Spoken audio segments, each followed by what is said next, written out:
Hi and welcome back to the Dutch Peon, where today we're actually going to start our path project that goes underneath this gate. There's actually two problems with this gate that we're going to try to fix at the same time.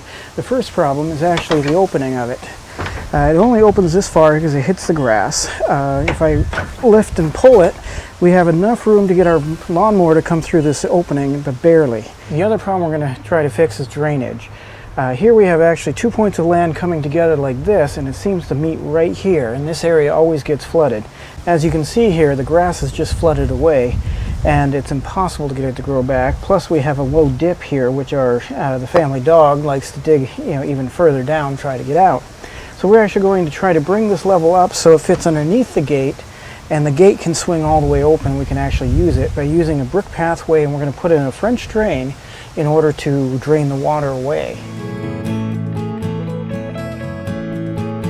Now the first thing we're going to do is actually measure out what we're going to need. So we're actually going to be using these bricks on this project because we already have these bricks. They're leftovers from my pool patio, as well as there's a path made out of them already on the property, so we're going to match that path. The bricks, when measured, are actually 8 inches across, including the spacers that are on each side, and 4 inches down the side, including the spacers on both sides as well.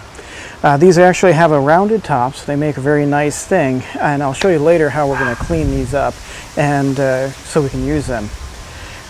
The tools you're going to need for today's part of the project are a flat tip shovel, wood stakes, preferably square, 2 colors of string, a knife, a square tool, a level, a tape measure, pencil and paper, a hammer, and of course work gloves are always helpful. The first thing we have to do is figure out the size of our pathway. You do that with 2 measurements. One is across the threshold here, from here to here, which is about 43 inches, and the gate itself is about 42 and a quarter. Now we want to spread it out a little bit past the gate, and since I can't open this gate all the way, I can't actually take the exact measurement.